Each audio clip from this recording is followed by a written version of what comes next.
welcome. I think it's time for us to get started with our next panel.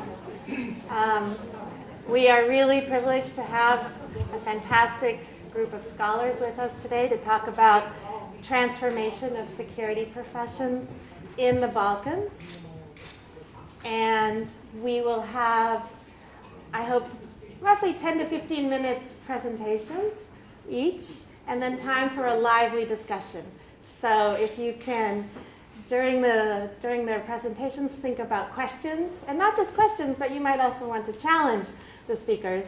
No debate is too lively for the Belgrade Security Forum. So we will have hopefully about 45 minutes for discussion after the panelists are done speaking. We will have first Cvete Koneska. Her paper is titled New Norms, Old Practices, Regional Police Cooperation in the Western Balkans. She has just finished in 2012 her DPhil at the University of Oxford, which was about how political elites accommodate, or don't accommodate, I imagine, across ethnic and ideological lines in Macedonia and in Bosnia. And as I said today, her paper title is New Norms, Old Practices, Regional Police Cooperation in the Western Balkans. Thank you. Let me start my talk by firstly introducing the context of our research. And Philip already talked about our research project a little bit this morning about researching how security professions, security professionals in the Western Balkans interact, cooperate or not cooperate across borders, across state lines in the Western Balkans. So what I'll present today is part of the findings for that research project on which we've been working together with a group of 7 more research institutions from the region. And the puzzle that drove this research, that sort of launched with the idea about this research, was concerned regional cooperation in the Western Balkans in terms of security, regional security cooperation. Now, if you think about the Western Balkans or the Balkans as a region in the past 2 decades, it's very easy to see how it has been seen and it has sort of behaved in the international scene as a conflict zone, as a conflict formations between states, between groups within states. So interactions have been basically defined by conflict, by conflictual relations, and that's how the Balkans, and in particular the countries in the region which is now referred to as the Western Balkans, have been seen as a conflict zone. But about two decades later, so presently, we can see a lot of change going on, a lot of regional cooperation, a lot of regional initiatives in many areas, but including security as well, which is the area where international relations scholars would not expect to see change as quickly and to the extent that we're seeing today. So this puzzled us, and we wanted to see it and to try to explain and understand what enabled these societies to change, to move on from the conflict formation, from conflict relations to more cooperative formation, and to gradually transform the region from a conflict zone to a security community, or a security community alike formation. So that was our goal, trying to explain this. And given the nature of the problem, there are many ways to go about it, but our choice was to focus on security professions. And let me just briefly say why we decided to focus on professions, on security professions and professional communities, and look at those, rather than choose different approaches, like looking at political elites, looking at political discourses, or epistemic communities, what we were talking about this morning. So there's many ways to study, but professionals are a particularly good choice of subject to focus on. Because they're not very well researched and studied. Their role in transformation of societies, and in particular in transformations of interstate or intergroup relations, is not very well researched. And B, because we thought they're crucial. They're crucial actors that are often overseen. Why are they so crucial in terms of regional security? It was not difficult to see. First of all, these are the actors that played a very important role during the conflict, during the conflicts that were going on across the region. Security professionals were central to it. They took part in conflicts, they were involved in conflicts.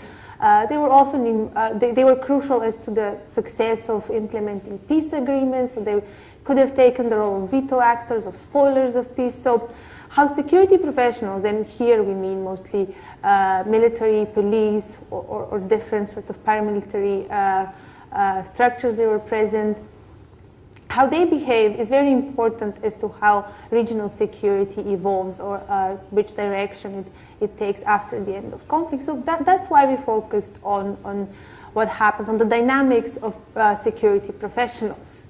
Now, focusing on security professionals meant that we need to choose an appropriate methodology, and here I will not go into many details about our choice of practice theory as the theoretical analytical framework for studying, but I would be happy to pick up the discussion from the previous panel later on in the question and answer session. But I would just add that in our case, in our research methodology, I think it was a good choice, given that we are looking at communities, at groups of professionals.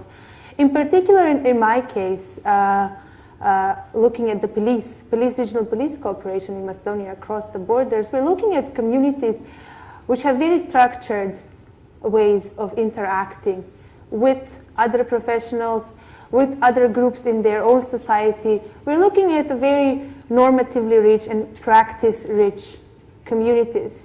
And in this case, it's not very difficult to narrow down to decide what practice is. Because, for example, police officers, they have very structured ways in which they behave as professionals, not outside of their professional life.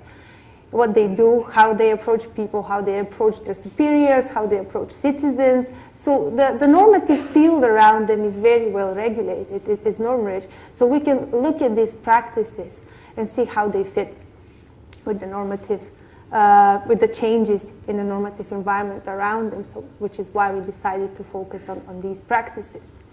And not to drag the whole discussion much longer, so let me just say what the main arguments and the main findings in my case were. So we were focusing on the Macedonian case on a regional police cooperation, or the regional cooperation of the Macedonian police with other police forces in the region. And the main finding is that,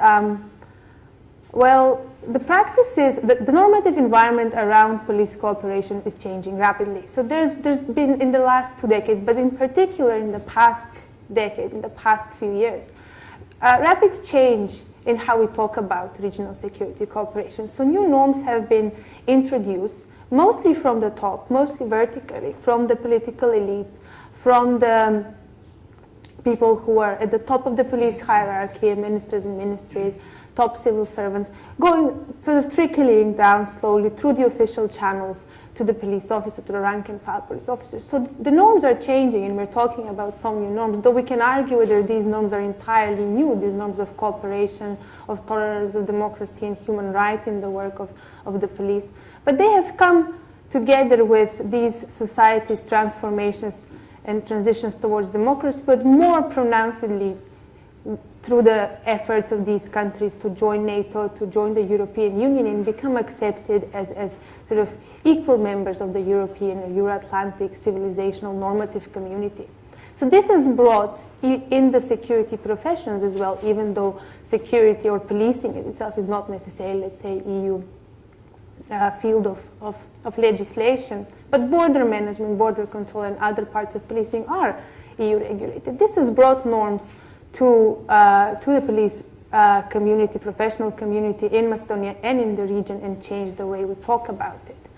But how much this is reflected in the interactions, in the practices, in what regular rank and file policemen do on the ground, how they interact with the citizens, how they interact with superiors, how they interact, more importantly, with their peers across the border, let's say Macedonian policemen and their Albanian colleagues when they meet them, or their Serbian colleagues when they get the chance to interact with them, is an interesting issue which we try to sort of disentangle looking through this perspective. And the findings were, well, they were mixed.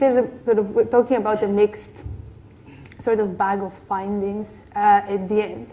In some areas, we've seen a lot of change that has matched the normative changes. In particular, we picked up on areas of policing, such as border policing, which are matching the regional cooperation normative change. So, interactions between border police in Macedonia and border police in Albania seem to be becoming more and more sort of frequent. The legislative basis for these interactions have become richer and stronger, not just for the Albanian, for all border policing region. But also this has been coupled with informal ways of interacting and cooperating. So border police in Macedonia and Albania tend to have regular meetings, weekly meetings. They tend to also informally discuss with their colleagues problems they have at the border or not. And this is sort of coupled or enabled by more higher level understanding of signing cooperation agreements, enabling high level interaction between ministers and so on and so forth. However, in other areas of policing, the practices were lagging behind the normative changes. In particular, regular sort of crime police in Macedonia, which the police officers who are not necessarily on a daily basis exposed to members of other regional police forces, seem to be more reluctant to show the change, to match the normative change, to talk about regional cooperation, regional security with the way they interact. They showed sort of a more hierarchical, more closed ways of interacting, mostly through formal channels, mostly sticking to hierarchical sort of norms in the police, and the police itself is a very vertically sort of structured organization. So they're not matching the talk about regional cooperation. And there are many ways to explain these findings and many ways to think about and theorize about why this is the case and why we're seeing such a pattern of changing of practices of interactions in regional security. One of the arguments that we advance in our paper is that border police, for several reasons that I mentioned, was always the most likely place to see regional security cooperation. The first reason is that it's a very recent institution, a very recently added component to policing in the region, in Macedonia as well. Until fairly recently, border management was done by the military, so border police was only established in the early 2000s. So this is a new institution which at the time of the establishment, when it was established, was heavily influenced from the very beginning by ideas by EU and other EU and NATO, Euro-Atlantic sort of ideas as to how to manage borders, how to manage regional cooperation. And so from the very beginning, we see organization established on norms which were more compatible with regional security cooperation than not. Another reason is that in border management, as I briefly mentioned in the beginning, is one of the few policing areas, security areas, in which the EU has a very well-developed legislative and normative framework. So we're seeing sort of the EU's policy on Schengen agreements, all the legislation about it, border management, asylum seeking. So there's a lot of legislative and best practice or worst practice experiences that can be borrowed, that can be applied in this area, which is not the case when we talk about regular policing, which is not an area where the EU has a rich normative or legislative foundation to fall behind or to lend to aspiring member states to adopt. So this is how we explained why border police was more likely. Another potential reason is the physical but also sort of mental, so to say, distance of border police from the headquarters, from the center of policing, which is usually in the capital, in the Ministry of Interior and police headquarters. So the further away you are from the center of the institution, the more exposed as a body you are to foreign influences, foreign, different normative and other influences. So by being physically distant from the center, the border police is more exposed to other norms, which are not necessarily that well accepted at the center of the profession. So as a professional community at the periphery, so to say, of the community, we see more acceptance of norms which have not yet reached the center. And this goes a bit against a lot of what we think about norm dispersion in communities, where we think about sort of norms being accepted at the elite, at the central level, and then they're being disseminated at the sort of lower ranks, let's say, in professional communities or at the popular level when you talk about countries and societies. So that's one interesting finding, and perhaps this deserves more and more research and more a better explanation. But these are the kinds of findings that we and arguments we advanced on this regarding this difference. Whereas, unlike the border police, when we talk about regular police, we looked at the educational system, we looked at how the police as a community itself, as a professional community, the professional norms it has, and we saw that there was very little change regarding, or very slow change regarding how the police as institutions worked 2 decades ago and works now. It remains a very hierarchical, by the nature of its work, a hierarchical community, which has very defined and structured ways of interacting across different levels in the profession. So rank and file police officers, there's set ways they can approach and address their superiors, and they can address the minister and so on and so forth, which, because of the structure, do not allow necessarily very easy change. Similarly, the ways of sort of joining the community, the professional community, socializing into how police works through education and through training, is also, while there are changes in the way how police officers are trained, and especially through the police academy, we also found that there are some ways in which older perceptions of what the police does, how regional security works, who are the friends, who are the enemies in the region, these notions are being reproduced through the educational system, which doesn't allow for changing the practices and ways of thinking and behaving of Macedonian police officers, those who will not end up being deployed to the border. So to sort of finish and not run over my time limit, I think what we're seeing in terms of the role of security professionals, in particular the police profession in the region, is mildly encouraging. We are seeing the sort of the acceptance of new norms as to how police should be, democratic policing, regional cooperation in security, and so forth. But we are also seeing a lag between acceptance of these norms and changing the practices to match the talk, the rhetoric about regional security. And while this is to be expected, it also opens questions as to how this lag can be addressed. Can it be?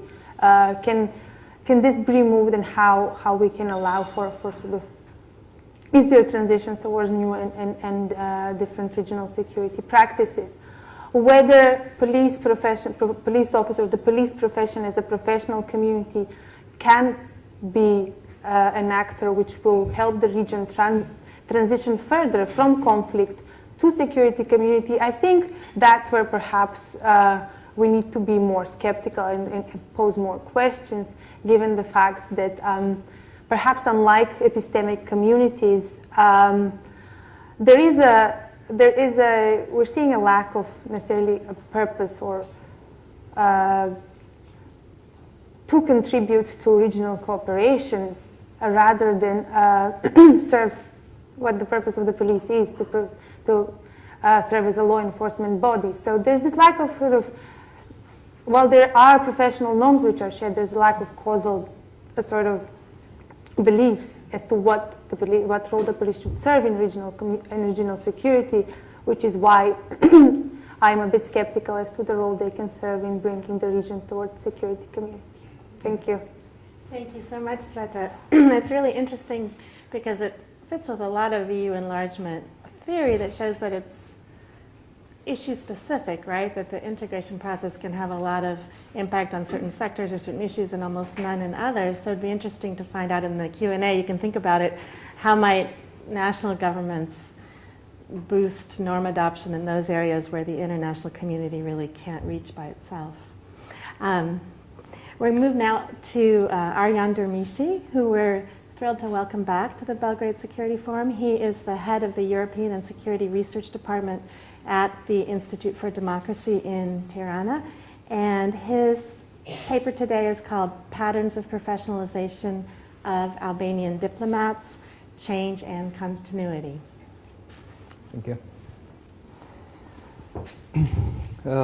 It's a pleasure to be again here to the academic event of the Belgrade Security Forum for the second time.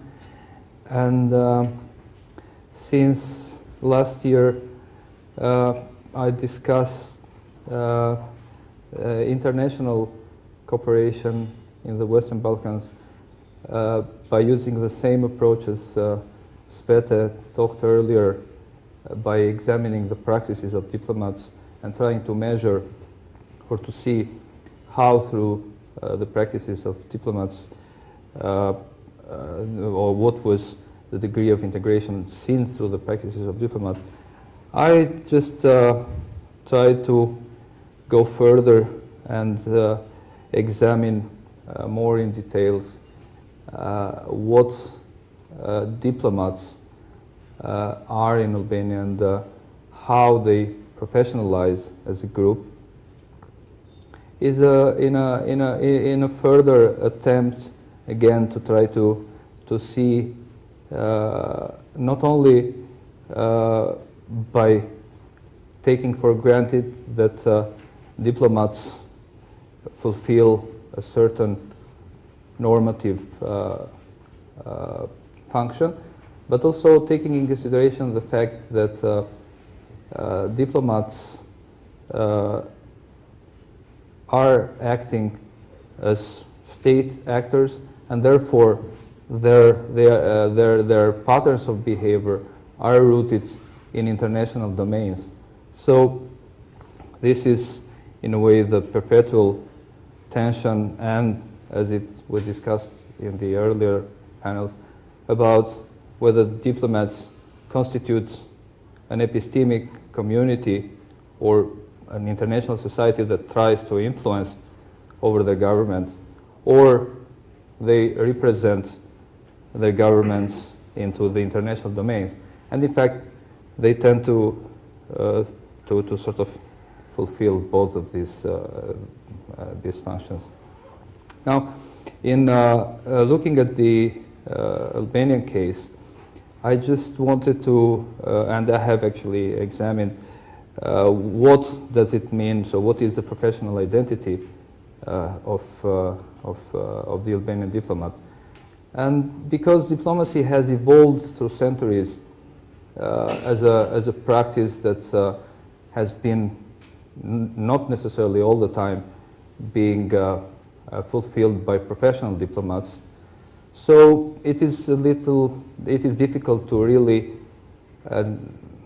frame this profession, because in ancient times it was fulfilled by traders or by other envoys who did this in temporary terms or just in short missions and so on. So diplomacy was institutionalized rather late, and it is rooted in the Italian city state system, and later on through the Westphalian state system. It came to be institutionalized and professionalized actually not more than a century ago. So it is when diplomats were being recruited among the bourgeoisie rather than assigned among aristocrats because of their social rank and so on. And they were also given training to perform this task. They were being given payments because aristocrats tended to pay themselves for the functions they were fulfilling in the states. And so they had a vested interest into the statehood. So it is interesting to find out that professionalization of diplomats is not very ancient, so is quite recent. If we speak if we try to look back at the roots of diplomacy, which is a very ancient practice. So looking further at the modern diplomat who is recruited, trained, and then is given a job and then is being promoted. These are more or less the key practices that define at the very end what a professional diplomat is.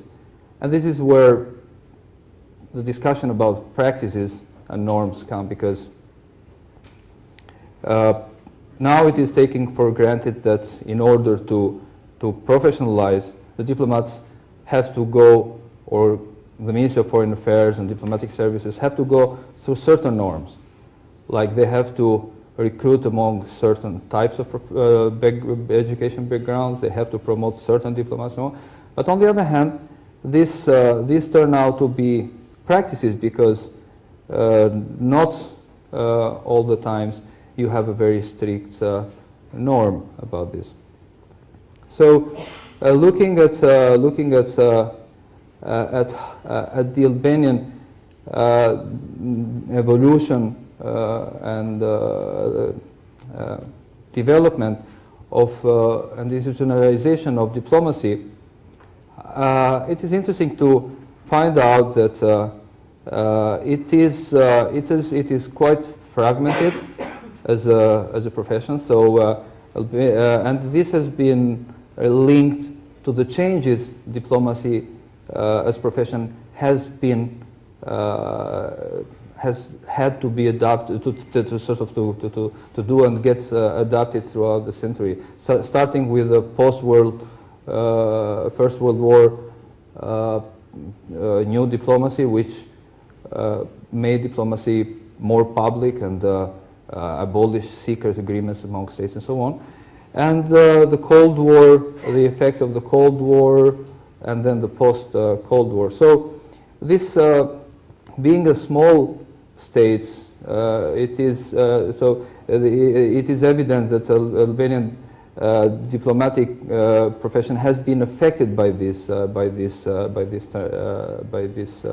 trends. So I just tried to look at the practices actually the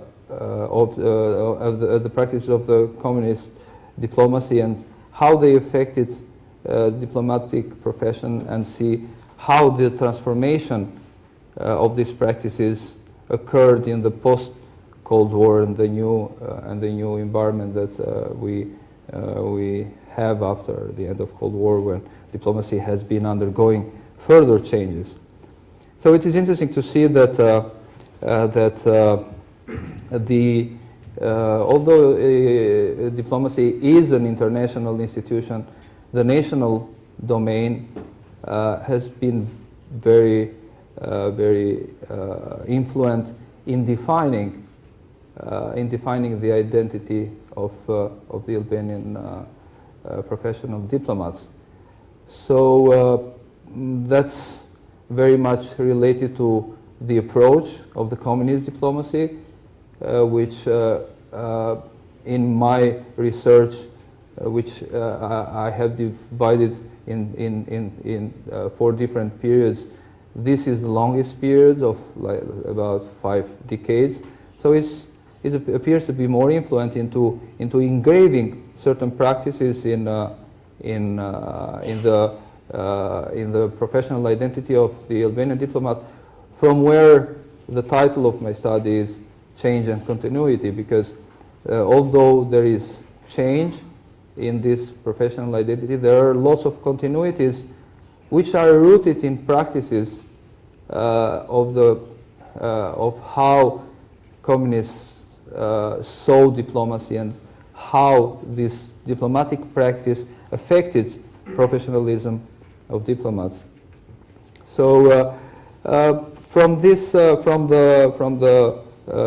theoretical point of view, this is a contribution to the assumption of how professional culture linked to discourse and practice. So despite the discourse for creating new approach to diplomacy, existing practices have influence. So the outcome is a combination of previous practices. So the norms or the discourse has not been that much influenced. So I've tried to look more in details into these 4 practices that are recruitment and training and promotion and appointment. And it is interesting to find out, to have found out that there are lots of practices and ways how these processes used to take place, used to happen and take place during the communist regime that still are part of the professional identity of the diplomat. So which in a way is interesting to try to look further into the argument of what are the implications of this with respect to further changes, given that Albania will become or is trying to join the European Union, and the modifications that member states tend to adapt to new practices within the EU, while most of Albanian diplomacy is focused in bilateral and interstate relations with the EU. So it is interesting to see also further how these practices will be modified by this process. So I hope to be able to discuss this with you further in the question and answer session. So. Great. Thank you so much. We are going to now move on to our 3rd speaker. Jonathan Marley is a serving officer with the Irish Defence Forces, but also a PhD candidate at the London School of Economics at the LSE. And he's had a long and distinguished military career, and I can remind you that the full bios of all of our speakers are available online. But his military career has included working with NATO, with the UN, and also serving here with NATO in Kosovo in 2004 and 2007. His paper title today is New Model Armies, Rethinking Military Purpose in the Western Balkans.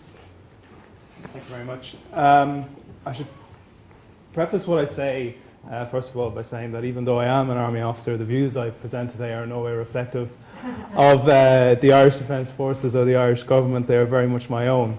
And I suppose in coming forth with a purpose for this paper, what I really wanted to do was to generate a discussion on military function in the Western Balkans that moves it out of a post-conflict context. There is no question but that new model armies have emerged, to take the old English phrase, have emerged in the Balkans since the end of conflict. Some of them are quite novel. I mean, while you might argue that, say, for example, Croatia and Serbia have progressed along largely traditional lines, certainly what's emerging in Bosnia and to a greater degree in Kosovo are very novel, new concepts that offer both challenges and opportunities, which I think have not yet been fully thought through. But in terms of the models, they've emerged within a context of security sector reform that has been largely externally imposed. And they are also, and that context is complicated by a myriad of post-conflict and post and pre-conflict legacies, the transition from from communism, socialist, through the conflict itself, which has a significant legacy, which I think has not yet been grasped in terms of its contemporary relevance, and then the post-conflict narrative of international intervention. Why this is timely, I think, is because there have been a number of events, particularly in the last 12 months, that suggest, picking up on Seta's point, that the post-conflict narrative is now beginning to give way. Domestic events, starting primarily, of course, with the agreement between Kosovo and Serbia, but also things like the Sejdić-Finci ruling in Bosnia, Croatia's joining of the European Union. These are events that are moving the region, both the individual countries themselves, but also the region beyond the narrative of the past 20 years. And I think that's significant. So in thinking about military purpose within that context then, and through the research interviews that I've conducted, there are a number of issues that are emerging, which I think will need to be effectively addressed if the militaries of the region are to continue to retain relevance both within their own states and more broadly in regional and international contexts. Primarily, what I've identified through my research are significant knowledge deficits in civilian-military relations, primarily in terms of civilian understanding of military function, and a military function that has changed significantly in the last 20 years. And I'll explain that in greater detail in a moment. The second thing is subtleties and I think emerging cracks in terms of the pressure of Euro-Atlantic integration, in terms of national identity and ownership of military function. And the third point I would make, and it's very much a future, looking at it with an outlook of maybe 20 years and more, is the long-term legitimacy of military function. Before focusing on the states, I will say that this is not by any means something I would attribute uniquely to this region. It is an issue that's becoming increasingly to the fore in Western Europe in particular. You look at where the trend is for military downsizing, where there are significant cutbacks to military force, with associated implications for the capabilities that they can deliver to states at a time internationally where the demand for military capabilities is actually rising. And that has all sorts of other complications in terms of the role of private military security companies, which I won't go into today, but you can see how that retraction of military capability through cost-cutting measures and so on has implications that have not yet really been fully thought through.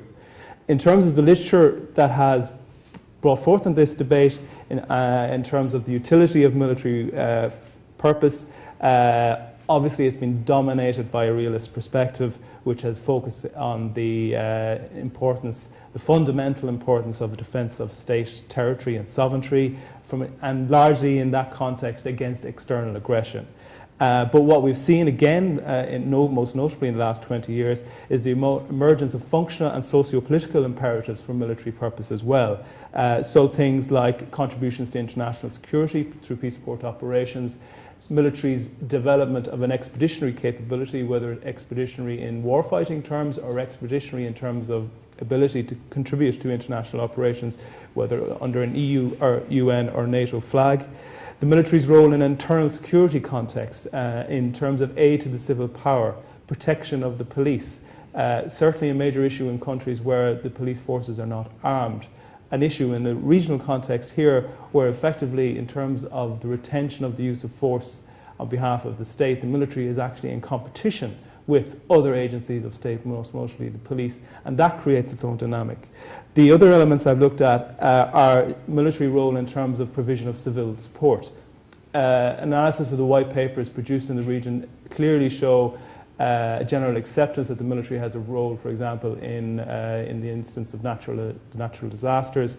But there are examples from elsewhere to show that role the military role in terms of that kind of civil support to the state has significant room for growth and also mutually beneficial growth insofar as, for example, there are states in Western Europe where military provide the air ambulance service internally within the state, but the military benefit in terms of training of their pilots, training of their air medical teams, which then can be utilised in peace support operations, to give but one example.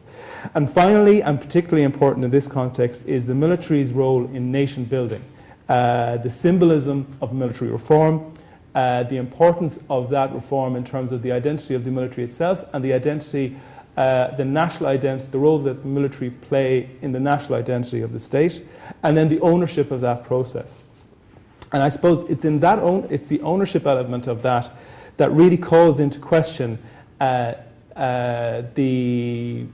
progress to date of Euro-Atlantic integration. I'm not for a moment saying that Euro-Atlantic integration is a bad thing, absolutely not. But I think there are weaknesses within it, particularly for states emerging from conflict, that have yet to be fully considered. First and foremost, it is an externally, for the military side, it is an externally imposed process through security sector reform concepts, and those concepts have prioritized particularly sustainability and efficiency, which I think if you think through the Euro-Atlantic program to date, again, certain weaknesses start to emerge. In part that arises because the priorities, particularly in the early stages after conflict, are very much the priorities of the forces who intervene. There are the priorities of Brussels, the United States, so on, that you naturally would expect in that kind of a scenario. But what you would expect is that there will be a transition over time where the priorities, the external priorities, are balanced out by the emergence of internal priorities as states reassert themselves and reestablish their identity both internally and externally. And within that context too, new military identities have to emerge. The Euro-Atlantic integration that has happened so far has seen military forces across the region engage closely with NATO, particularly through the Partnership for Peace Forum. Also quite innovatively in some cases with the EU in terms of, for example, Croatia's participation in EU battle groups long before they acceded to the EU membership. So very much military identity in that context, as currently stands, is very much closely associated with Western European concepts, with Euro-Atlantic integration, with the principles of NATO and the EU in this particular case. And in that sense, ownership is very much in that sphere. There is not necessarily a connection between the militaries who are training, educating, providing a service in that sphere with the states they serve themselves. And I think where that becomes a particularly pronounced issue is where you watch the growing rise of Euroscepticism, which is prevalent in the region also, and that has implications in terms of the military's relationship with the people. And so that brings you down to national interest, and it touches on some of the points that were raised earlier on. In the external sense, it's how do states of the region conceive of their role in the Euro-Atlantic framework? Is membership of the EU and NATO an end, or is it a means to something else? Is it a means to facilitate a national identity on an international stage? I think the foreign policy military tie-up in that regard is very, very interesting in terms of you can choose to provide military strictly within a NATO EU parameter, or you can expand and look at bilateral ties, which Serbia has done quite effectively, for example, with Russia. There are also other examples in terms of contributions to the UN, which I think has the opportunity to give states the scope to develop an independent identity, and an identity that is much easier to present to a population because of the role the UN plays internationally. So these are all these, in terms of developing a national interest based on military function, it is to think through the challenge of European integration, not to see it so much as an end of itself, and to where the utilities start to arrive. And that not just in terms of military service, but also in terms of the issues that military service can be tied to.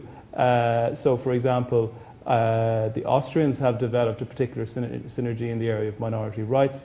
The Scandinavian countries more generally have pursued gender issues, human rights issues, and all these have tie-ins to the role of the military in various contexts. So you can see how countries have used the platform of NATO or the platform of EU instruments to develop their own identity. And I would argue that has not yet really started to emerge in the Western Balkans, but that the potential for it to emerge is definitely there. And so that leads me to a question of future purpose. And I think the question that militaries in the region will start to face, as others have elsewhere, is that why do we need an armed forces in the first place? So again, the answer to that question is how do the military retain, or in answering that question, the military will have to decide how do they want to retain relevance, and relevance primarily to the state and its people, because ultimately they are the people who will decide the budgets. And then in that context, then how do they develop that relationship so that relevance is retained over time and allowed to evolve over time. In that regard, and looking more close, that once again brings into question the whole the primary argument of this, or the focus of this paper, which is on the civil-military balance. I would argue that the security sector reform process, while being largely positive, is flawed in that there is an overemphasis on structural reform, which is focused understandably on democratic accountability, on other aspects such as civilian oversight and so on, but that has not been matched by conceptual function.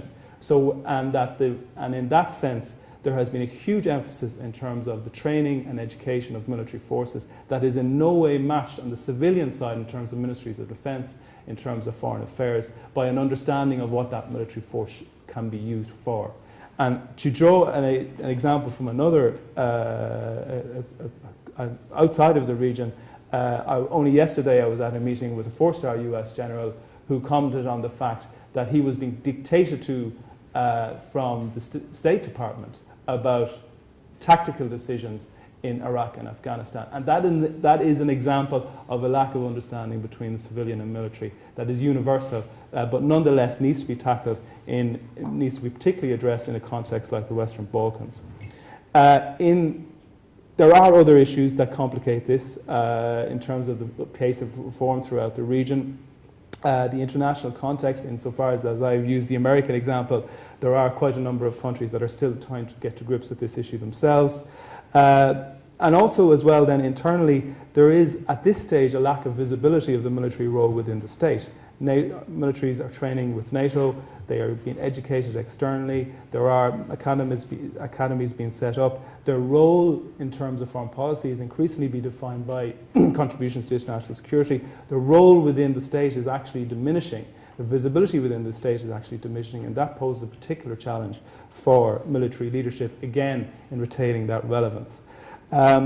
So focusing then on the choices that are left to the military leaders, as mentioned in the keynote address, they have presented in the can-do, they have presented with features of can-do attitude, but I think what military leaders are often quite poor at doing is managing expectations.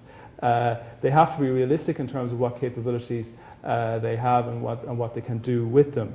And in developing that argument, I would suggest that in addressing the knowledge deficit that exists between civilian and militaries, that it's up to the military to take the leadership in terms of addressing that. It cannot become, if you are to develop the sustainability and an ownership that is desirable if you are to apply SSR principles, then it really, the military have developed the expertise, and it gives a degree of national ownership to it if that the military take a proactive role in engaging their civilian counterparts in terms of educating as to their purpose.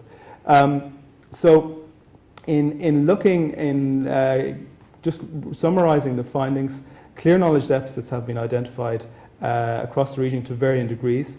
There is a need to move beyond an ends versus means, an ends approach to Euro-Atlantic integration to a means approach. And that would help to develop identities both for the military and the states themselves. And in doing that then, that the legitimacy of the military forces and their relevance to the state is capitalized on.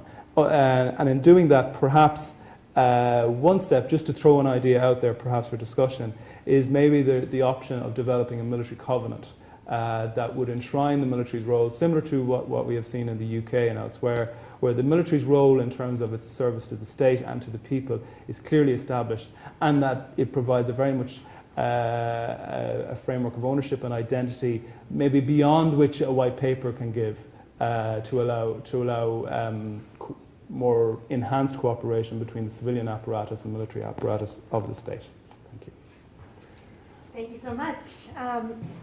What we want to do now is have some questions and answers, and I'll ask both the questioners please introduce yourself and please keep your questions short, and then we'll do some answers, but also can keep our answers short so that we can go back and forth as much as we can. I also have some questions, but I'll save those for a while. There in the back, yes.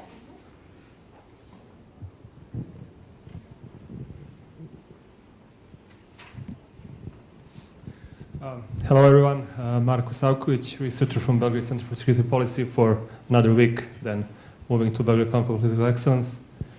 I have one question for Cvete and one question for Mr. Marley as well. For Cvete, it's more of a comment, I'd say, coming from my experience working and researching into processes related to border police reform in Serbia. It's why our practice is lagging behind, I'd say. Well, one of the reasons might be that border police is not really considered an elite service. This is my impression. And also, in Serbia, we have a problem with human resource management in our Ministry of Interior. So, basically getting the right people to do the right job. I think that's an issue in Ministry of Interior that has been and is going to stay for some time more. And also, it's a work-intensive environment in terms of you can't really focus on reform if you are, dealing with so many illegal migrants day after day after day after day. So they always have an excuse in that department.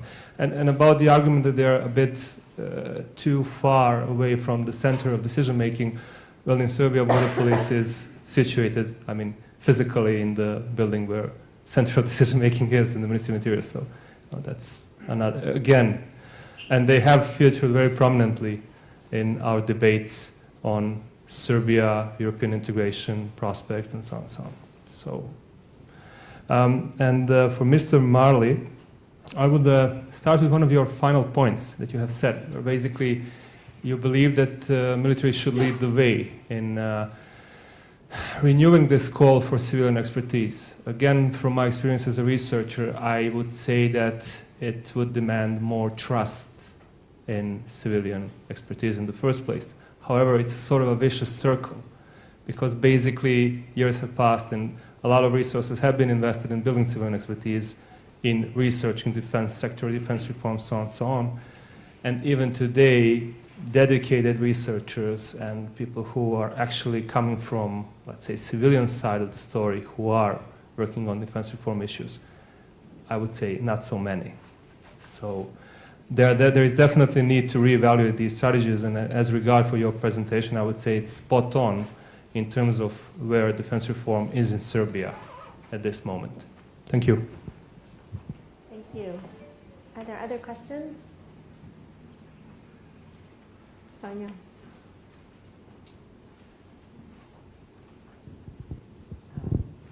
Hi, I'll have a question for two of my colleagues, Arjan and Cvete. Partially you answered the question, but I would love you to clarify a bit more where the professional identities were embedded in a national identity, divisions, discussions, current patterns of interaction with neighbors, and where they differed, and how would you explain it? That's one question. And I have more of a comment for Mr. Marley because, my center used to be called Center for Civil Military Relations, so what you are researching is a core area of our expertise.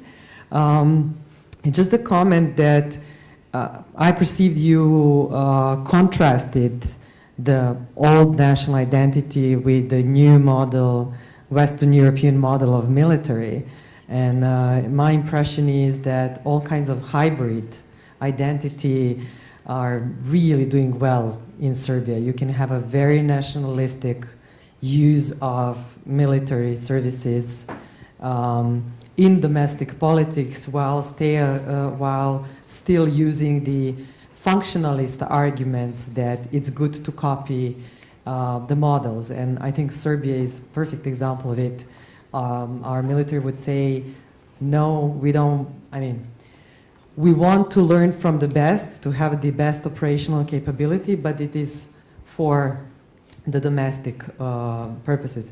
And the other point which I would find very interesting is to contrast the role of militaries to other security forces, because this is where you see the biggest difference within the region of the historical positioning of the institution in domestic politics. You know, military in Serbia was rarely used against its own people, contrary to police or intelligence, which, you know, makes it more difficult to lose legitimacy than some other agencies. And in other countries, it might have played a different role. Thank you. And Cvete, I just wanted to get back to the question that I was asking you because it touches on some of the things I've been researching. So it seems like what you found is that in the border, for the border police, so this is an area where there's been a lot of international influence. The EU acquis is very specific, and then there's a lot of activity to do with funding from the European Union to improve border security and border management. But what about areas of the police where you don't have that kind of direct engagement with the EU? Because obviously when it comes to border management, the EU is self-interested in seeing that these borders are up and running and safe, that people act in a professional manner. It's not, but there are other areas which are equally important and can eventually actually quite harm EU accession, and the one I'm thinking about is youth violence and hooliganism in Serbia.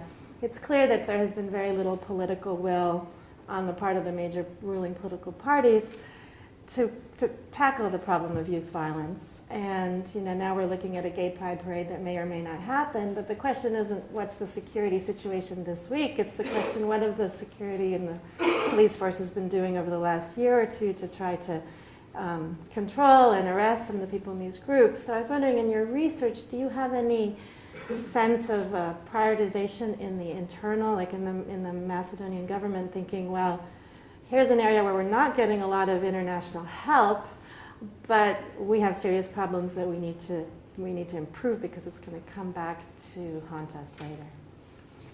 So why don't you go ahead and answer first, and then. Thank you all. Thank you for your questions. I guess I'll take them from in a reverse order. I think in principle I agree. I think, and it's not a very surprising finding, that where there is more EU legislation, when the EU acquis is more specific, and there's more sort of available material to use in aspiring member states, we expect to see sort of more convergence in terms of how the area such as border policing is regulated, but also in terms of practices and how these best practices and experience from the EU are being transposed and then implemented locally. So that's not a big surprise. And excuse me. And in that sense, I think the research findings are confirmed as to what the effect of EU integration or EU enlargement and the effect of EU norms in aspiring societies. Now, but I think that this is not as simple a story, especially not in this region, where I think, and in particular in my case, in Macedonia, where we saw EU involvement after 2001 in policing and police reform was quite substantial. So Macedonia hosted 2 EU police missions, and their role, their mandate was to reform not just the border police, but to reform the entire police force and to change, introduce a bigger, deeper change into the way policing is done in Macedonia. And perhaps that is one area we can try and figure out why the impact of this kind of influence has been more limited than the one, let's say, in the area of border management and in border policing, where we've seen more success. So in that sense, even the effect of sort of direct EU influence, direct external international influence is not even. It's rather uneven picture when you look at it. And it could have to do with again, with funding, with a more sort of, there are many potential reasons I could think about, but I haven't actually tested any of those, so it was just speculative. My answer, whatever answer to it. But regarding the prioritization of other issues in policing, I have to say, during our research, I don't think we noticed any specific, especially such prioritization, especially not in relation to issues such as the ones you mentioned, dealing with certain groups, or more marginal groups or minorities, which are not high on the international agenda or the EU agenda regarding security, but would be problematic for the society, especially not with youth violence, hooliganism. There was none of that. But I think what was interesting was that, and again here it will be difficult to distinguish what's the EU impact of EU interests and what's domestic problems, but a problem that recurred in our interviews, in our findings, was talking to policemen who talked about regional cooperation justified by fighting, combating regional security problems such as organized crime, for example. And while a lot of police officials would talk about, not necessarily justify, would talk about regional security in terms of, yes, this is required because this is what the EU or NATO require for us to do. They would also say this is also good for us because crime is transnational. So if we're going to fight organized crime, we're going to fight transnational crime, regional cooperation is required. So there is, so to say, more organic, endogenous kind of explanation of regional security rather than justifying it as to use Jonathan's phrase, sort of means to an end, that's an end in itself, right? It serves a purpose other than becoming a member. So in this, I think it's very difficult in these societies where there's been such big penetration of external influence to distinguish the independent effects of what was the effect of EU norms, EU legislation, and what has not been the effect of EU legislation. And to link that with Marco's comments, which I think I agree with everything you said. I think all of these are potential variables that can affect the interactions and the practices of the police, and I think it's impossible to control for all, and I think that's perhaps a shortcoming or a challenge in working with practice theory that we need to think a bit more about how to define and how to delimit, I think. But just a quick sort of run through and then what my initial thoughts about them are. I think the fact that the border police is not an elite service, not in Serbia, not in Macedonia, I don't know about the other countries, I think that makes it all the more interesting to actually look at, because what we set out from the start was to try and look at not look at elites, not look at the political elite where it's much easier, much sort of, we expect to see more of a match between rhetoric and practice, but to see at the rank and file police officer, whether in the regular police forces or in the border, and exactly because they're not elite service, and they tend to exhibit such, to be more prone to cooperate across the border, I think is a salient finding. The problems of police reform and HR management, I think, they're important, and they definitely have an impact on how quickly or slowly priorities and rhetoric are translated into practice. But I think we can argue the same. Can argue the same in any country where police reform. Police reform is not something with start and end dates, so things are changing regularly. So I think we can just control for that within the police in a country. And if we see between different police bodies different behaviors and different interactions, I think that's again is an interesting finding. And the final comment about the being situated at the center, when I refer to the physical distance with the actual border policemen who are at the border and who are not in the center at the headquarters, and therefore, well, obviously they are subject to the hierarchical norms of the police. They are distant from it. They don't tend to see the minister every day or the head of the police or the service, what gives them more space for informal interactions with their peers, which I think are very important. And Sonia, your comment about embedding professional identities in national identities, I don't think I can answer very briefly. I think this is a whole other debate, but just quickly, I think if I was going to put an answer to this question in a sentence, I would say that national identity, where professional identities are embedded in national identities, they tend to be, national identity acts more as a spoiler rather than an enabler of regional security cooperation. And I'm sure there will be plenty of you in the audience who would want to challenge this. But because I think the way national identities are constructed, or rather reconstructed in the region, it's becoming more difficult to couple professional identities and national identities, especially in the security sector. That, for me, usually implies defending national identity, where the security forces who defend national identity, the state, the nation, and therefore that would tend to result in being more of a spoiler, as I said, rather than an enabler of interactions. I think it's where professional identity is decoupled from national identity, where interactions are conducted not within the national identity framework, but rather professional grounds, where cooperation is probably easier. Jonathan, you have a difficult task. I want your answers to be even more outstanding than Cvete's, but in a quarter of the time.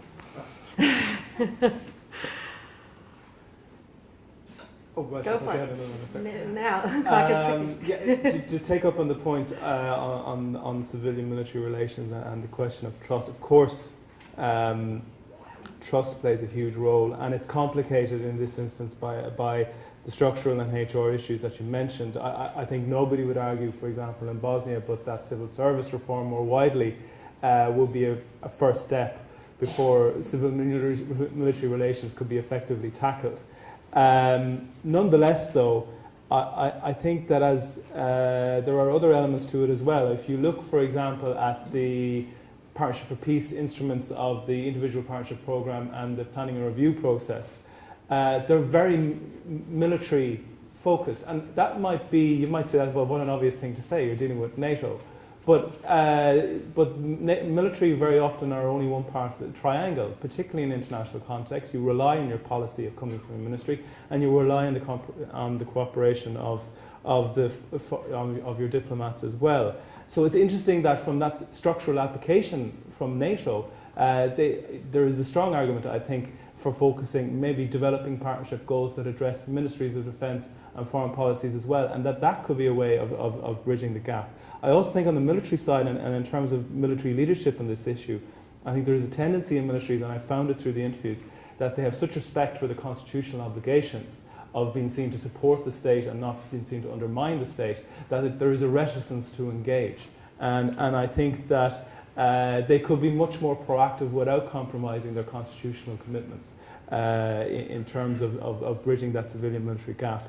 In terms of the point Sonia made, I actually think Serbia has been the most interesting state in terms of the way it's developed its identity and the use of military. I think the debate between nationalist and Euro-Atlantic perspectives has been a very healthy thing in that context. And I think as well that, if you want to take it, and again, I'll answer it by means of a comparison. If you look at the way, for example, Sweden has developed its engagement through Partnership for Peace, where you could say it has been very, very proactive, has developed significant capabilities in line with NATO without actually joining NATO. And I think that gives a country an independence of identity that may be lost were they to join NATO. And I think in a regional context such as this, there's a good argument for retaining that sense of identity. And that's, again, not necessarily to argue that joining NATO would necessarily be a bad thing, but I do think you lose something in terms of your independence of scope by going down that road. And I think Serbia, in terms of the bilateral relations that I've mentioned that they've pursued and their increasing engagement with the UN, maybe are beginning to generate something of their own identity in that regard.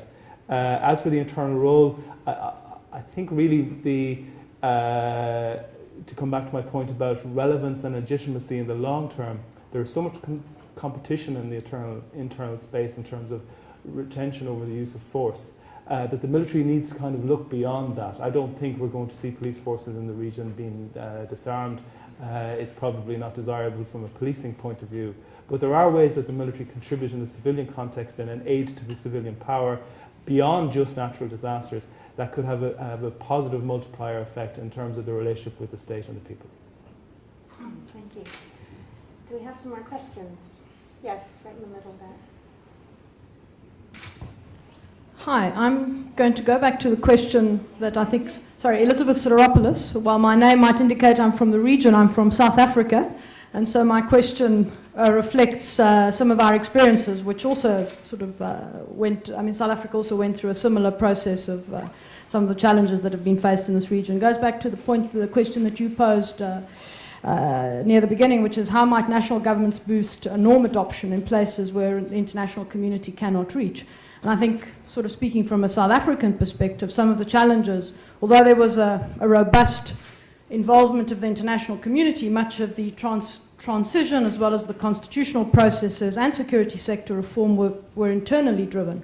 Having said that, while there was a normative framework imposed at the top, much like you spoke about in your presentation, the ability to filter that down, I think 20 years later remains a challenge.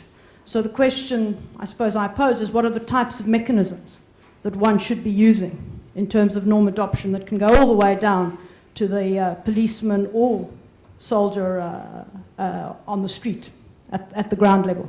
Thanks.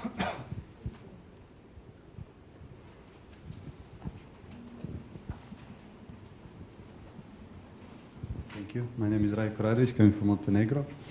On the notion of the previous question, I also have a question for Cvete. Have you been able to research, you mentioned the norms, that they are mainly, the adoption of these norms is driven by the incentive to join EU or NATO, these particular organizations. But have you been able to research into how in these countries of the region these norms are developed actually? What I particularly mean, what is the procedure, for example, to develop the law on police? Is there any prior policy analysis, thinking through documents, etc., obligation to form a working group that before drafting the document? I'm asking this because I think it can tell a lot and is actually one of the reasons why we have the legislation, unfortunately. Maybe it's not that poor in quality, but unfortunately very often unimplementable. And a question for Mr. Marley. I must say that I completely agree with you in terms that actually the civilian component of security sector reform, when we talk about defense and in particular NATO, is unfortunately neglected. It's on the sides, or even quite often not even existing in regard of the requirement what country needs to fulfill in order to access the alliance in this case. And in my view, really, this can be potentially even dangerous for the organization itself and for the country as well. So, in your view, what would be the way ahead? How to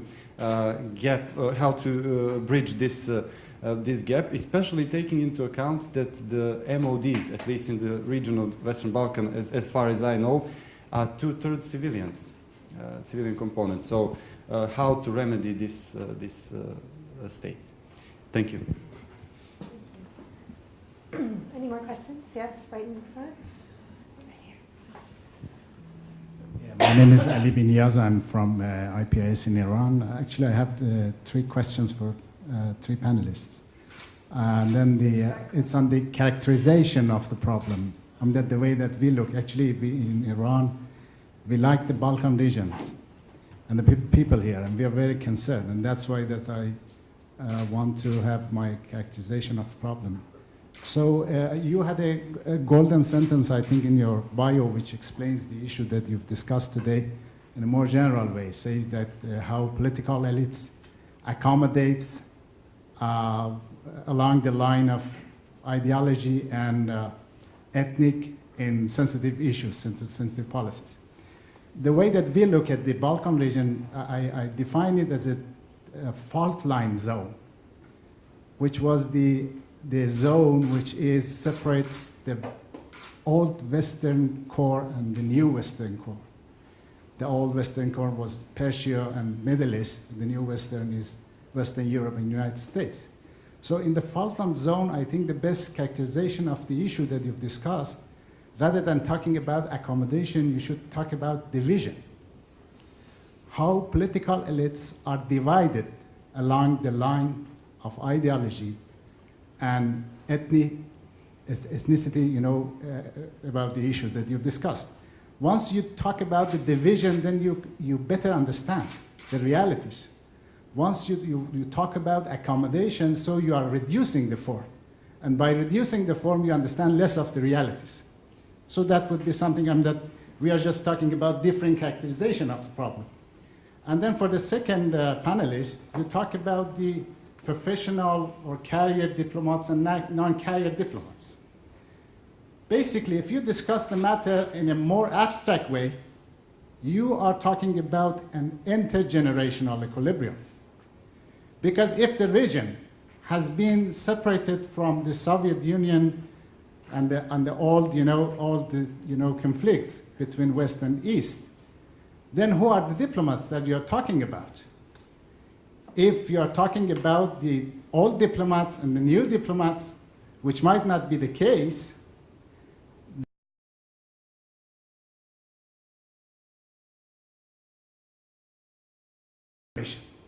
and once they are the new generation, then they do not accommodate the problems which are more of the